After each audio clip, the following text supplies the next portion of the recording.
आप देख रहे हैं न्यूज नाउ 24/7। ताज़ा खबरों के लिए हमारे साथ बने रहें। देश के सबसे भ्रष्टाचारी नेताओं को, और जिनको किसी और ने नहीं, खुद भारत के प्रधानमंत्री ने भ्रष्ट कहा। एक अखबार में यह खबर आई थी कि विपक्ष के 23 वो नेता जिन पर गंभीर भ्रष्टाचार के आरोप खुद भारतीय जनता पार्टी ने लगाए, उनको गले लगाया, अपनी पार्टी में शामिल किया और उनको क्लीन चिट दे दी। मोदी जी की वॉशिंग मशीन में वो धुलकर पाक साफ हो गए कि मोहन भागवत जी, क्या आपने भारतीय जनता पार्टी के पथभ्रष्ट होने पर, इन सभी कार्रवाइयों पर आपने उन पर अंकुश लगाने की कभी कोई कोशिश की? आप उनकी इन कार्रवाइयों से सहमत हैं या असहमत हैं? मोदी जी 75 साल के बाद भी रिटायर नहीं होंगे। जो नियम अपने पार्टी के जनक के लिए आपने बनाया, जो नियम आपने अपनी पार्टी के वरिष्ठ नेताओं के लिए बनाया, क्या वो नियम उन नेताओं को राजनीति से बेदखल करने और निपटाने के लिए बनाया? हमेशा हमेशा के लिए उनकी राजनीति को समाप्त करने के लिए बनाया? और अगर वो नियम खुद आपने बनाया तो आपके ऊपर वो नियम लागू क्यों नहीं होगा? आम आदमी पार्टी नेता संजय सिंह ने सोमवार को प्रेस वार्ता कर बीजेपी पर निशाना साधा है। उन्होंने कहा कि केजरीवाल ने आरएसएस के प्रमुख मोहन भागवत से 5 सवाल पूछे तो सब खामोश हो गए। उन्होंने कहा कि केजरीवाल के 5 सवालों के जवाब न तो आरएसएस दे पाया और न ही बीजेपी उन सवालों का जवाब दे पाई। संजय सिंह ने कहा कि इन सवालों के नाम पर हर कोई चुप है। सदस्य संजय सिंह ने कहा कि भारतीय जनता पार्टी द्वारा भ्रष्टाचार के आरोपी 23 विपक्षी नेता पार्टी में शामिल हो गए हैं। उन्होंने आरोप लगाया कि नरेंद्र मोदी 75 साल के होने के बाद भी प्रधानमंत्री पद से चिपके हुए हैं। भाजपा ने नेताओं को हटाने के लिए 75 साल का सेवानिवृत्ति नियम स्थापित किया है। कल से मुझे एके हंगल का शोले फिल्म वाला डायलॉग याद आ रहा है कि ये सन्नाटा क्यों पसरा है भाई।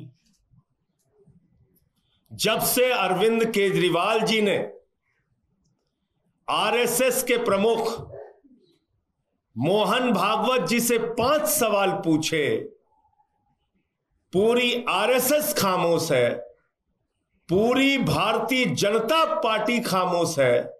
इसका मतलब अरविंद केजरीवाल जी के सवालों में सच्चाई है। अरविंद केजरीवाल जी के सवालों का जवाब पूरा देश चाहता है और आरएसएस और बीजेपी इस पर पूरी तरीके से खामोशी साधे हुए, कोई बोल ही नहीं रहा। देश के सामने इतने बड़े प्रश्न अरविंद केजरीवाल जी ने रखे। अपने आप को देशभक्त और राष्ट्रवादी कहने वाली संस्था आरएसएस, उसके प्रमुख मोहन भागवत जी से 5 सवाल उन्होंने पूछे और ये सवाल सिद्धांतों से जुड़े हुए हैं, उसूलों से जुड़े हुए हैं, सच्चाई से जुड़े हुए हैं। आज दिल्ली के मुख्यमंत्री वो शख्स हैं हिंदुस्तान के, अरविंद केजरीवाल जी ने मुख्यमंत्री के पद को एक बार नहीं, उसूलों और सिद्धांतों की बात आई तो 2 बार मुख्यमंत्री के पद को 2 मिनट के अंदर छोड़ के लात मार के बोले हम सिद्धांतों की लड़ाई लड़ेंगे, उसूलों की लड़ाई लड़ेंगे, ईमानदारी की लड़ाई लड़ेंगे, सच्चाई की लड़ाई लड़ेंगे। 49 दिन की सरकार से मुख्यमंत्री के पद से इस्तीफा दिया। कोई चपरासी की नौकरी नहीं छोड़ना चाहता। जेल से निकल के आए, उसूलों और सिद्धांतों की बात आई, 2 मिनट के अंदर मुख्यमंत्री के पद से इस्तीफा दिया। और एक तरफ भारत के प्रधानमंत्री हैं, 75 साल की उम्र में भी अपनी कुर्सी नहीं छोड़ना चाहते, 75 साल की उम्र में भी अपनी कुर्सी से चिपके रहना चाहते हैं। तो ये बात तो पूरे देश के सामने खुली किताब की तरह है कि एक तरफ केजरीवाल जैसे ईमानदार और सच्चे नेता हैं जो मुख्यमंत्री की कुर्सी एक नहीं 2 बार 2 मिनट के अंदर छोड़ के निकल देते हैं और ईमानदारी और सच्चाई, उसूलों और सिद्धांतों की लड़ाई लड़ते हैं। दूसरी तरफ भारत के प्रधानमंत्री हैं जो 75 साल की उम्र में भी अपने पद से चिपके रहना चाहते हैं। अब वो 5 सवाल जो अरविंद केजरीवाल जी ने कल मोहन भागवत जी से पूछे थे, वो 5 सवाल आज फिर से मैं आपके सामने दोहराना चाहता हूं और कुछ तथ्यों के साथ दोहराना चाहता हूं। पहला सवाल जो अरविंद केजरीवाल जी ने पूछा कि अपने आप को देशभक्त कहने वाली आरएसएस क्या इस बात से सहमत है कि आज भारतीय जनता पार्टी कोई राजनीतिक दल नहीं बचा बल्कि एक अपहरण गैंग बन चुका है। आज भारतीय जनता पार्टी कोई राजनीतिक दल नहीं बचा बल्कि पार्टियों को तोड़ने वाला एक गिरोह बन गया है। ईडी का डर दिखा के, सीबीआई का डर दिखा के, लालच देके, पैसे रुपए करोड़ों रुपए देके विधायकों को तोड़ना, सांसदों को तोड़ना, सरकारों को गिराना, पार्टियों को तोड़ना, यह काम भारतीय जनता पार्टी के द्वारा जो किया जा रहा है, क्या वो सही कदम है? आरएसएस के प्रमुख मोहन भागवत जी इस पर क्या मानते हैं? नंबर 1। नंबर 2, देश के सबसे भ्रष्टाचारी नेताओं को, और जिनको किसी और ने नहीं, खुद भारत के प्रधानमंत्री ने भ्रष्ट कहा। एक अखबार में यह खबर आई थी कि विपक्ष के 23 वो नेता जिन पर गंभीर भ्रष्टाचार के आरोप खुद भारतीय जनता पार्टी ने लगाए, उनको गले लगाया, अपनी पार्टी में शामिल किया और उनको क्लीन चिट दे दी।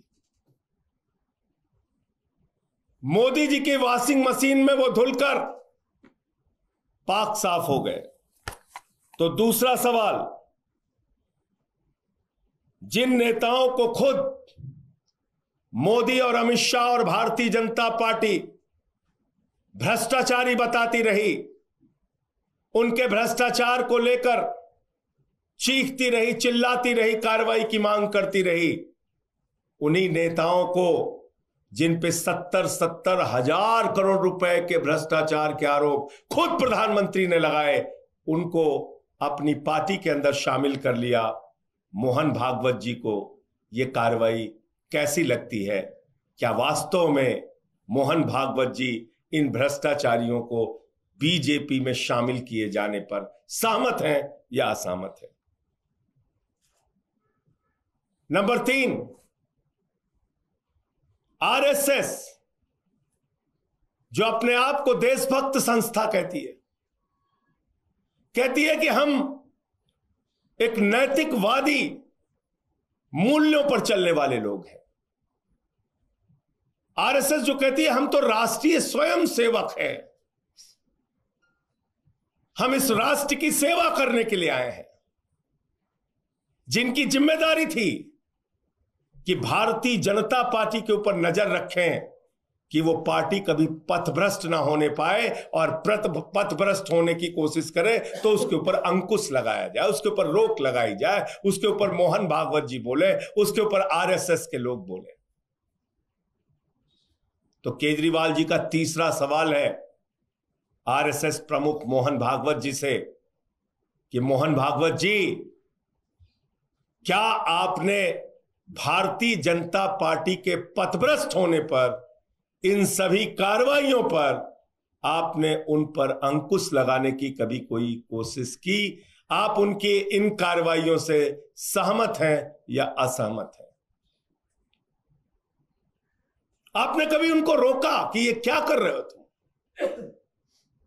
एक ऐसे मुख्यमंत्री जो फ्री शिक्षा, फ्री बिजली, फ्री पानी, फ्री इलाज, माताओं बहनों के लिए बस की फ्री यात्रा, बुजुर्गों की तीर्थ यात्रा, मुनाफे का बजट दिल्ली के लिए, ऐसे मुख्यमंत्री को जब जेल में डाला जाता है तो क्या मोहन भागवत जी के मन में प्रश्न उठता है कि यह काम बीजेपी गलत कर रही, मोदी जी गलत कर रहे हैं?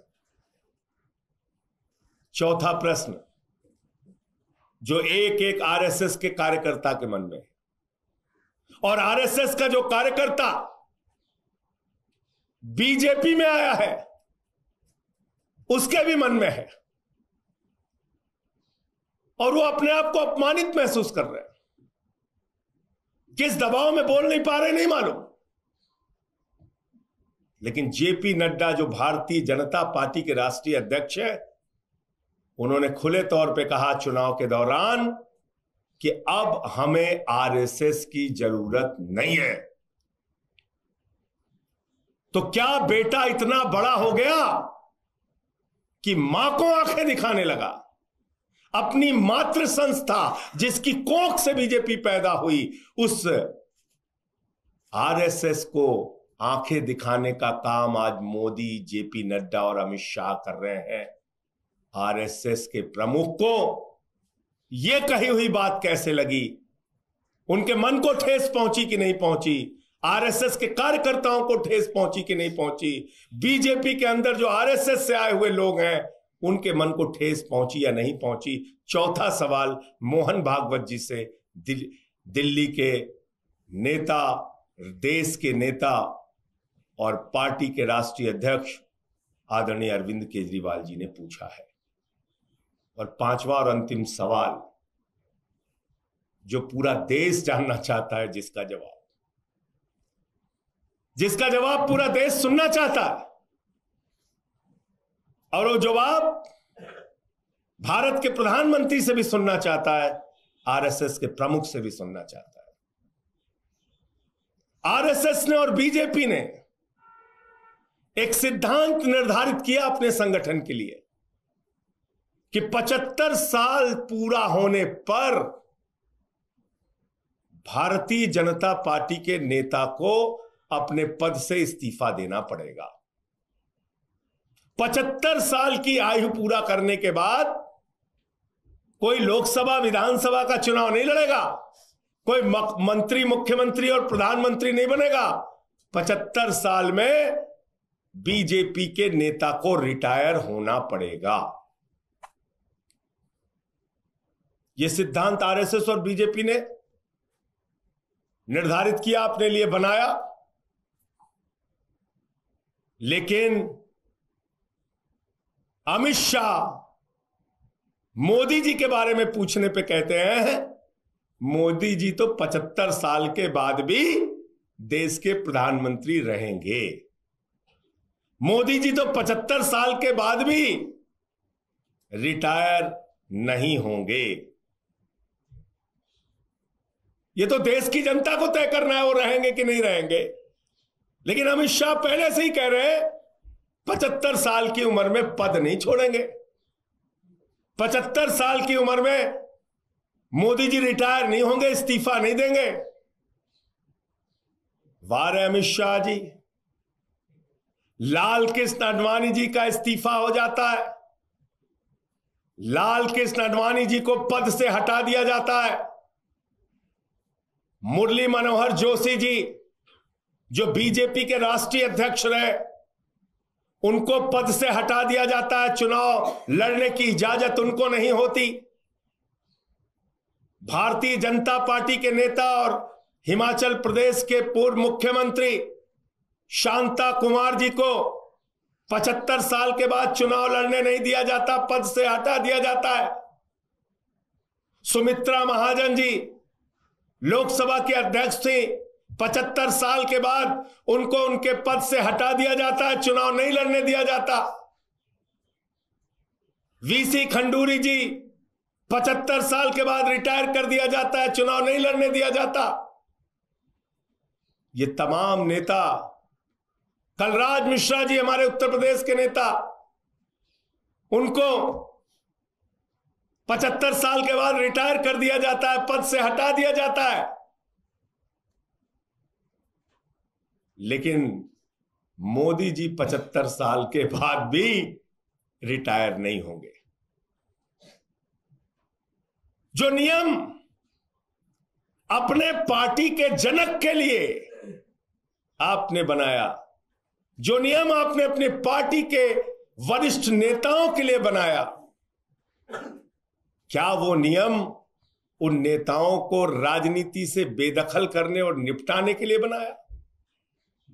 हमेशा हमेशा के लिए उनकी राजनीति को समाप्त करने के लिए बनाया?